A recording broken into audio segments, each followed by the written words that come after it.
So the Super Bowl was just last night, and Thunderbolt mega trailer was released, showing a little bit more from the Thunderbolt. We get our first look of Sentry within the Thunderbolts, which started my brain to wonder who the heck is this person and what's so special about him to be introduced. And if you never really investigated a character, the best way, in my opinion, is looking at variant comics or slide over there to Comic Explain. They do a really good job of jumping throughout the history of those characters to get a clean understanding of how Sentry will be used in the Thunderbolt trailer coming out later this year. Like, I'm not gonna give you the full breakdown because you can go support those YouTube creators. I'm gonna give you the quick synopsis so you can be in the same boat as me, so we have the same perspective on the Thunderbolts movie when it comes out. Sentry is basically Marvel's answer to Superman. However, the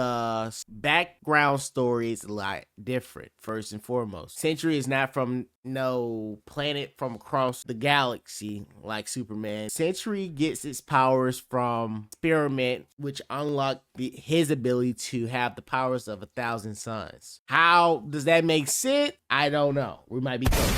Okay, we might be cooked. That's not the most important aspect of this character. The more interesting aspect is his inability to cut off the dark side of him. So this is the most unique aspect of this character, in my opinion. He has this thing called the void that lives within him, which is just a embodiment of dark energy. Look like Shikamaru. Like, if you know who Shikamaru is, like shadow possession jutsu, all of that jump from Naruto, right? Like, this is basically how Sentry give it up in the comics, right? There's some big threat out there.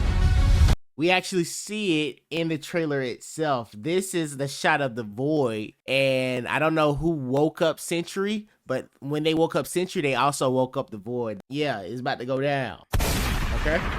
And all of that is tied to Sentry himself. Like, when he is activated, that dark energy is activated, and the only way to eliminate that dark energy is by getting rid of Sentries, which is what the Thunderbolts goal is as a movie. I think it's going to be a situation in that movie where Sentry can relate to the Thunderbolt team, so the team themselves do not want to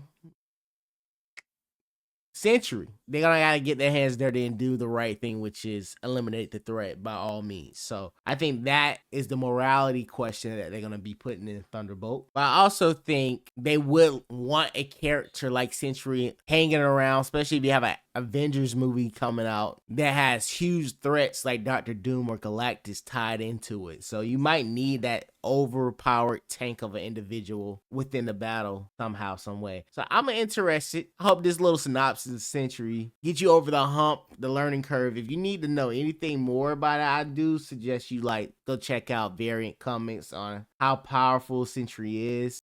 No, what are you waiting for? Do it! Make your dreams come true! Just do it!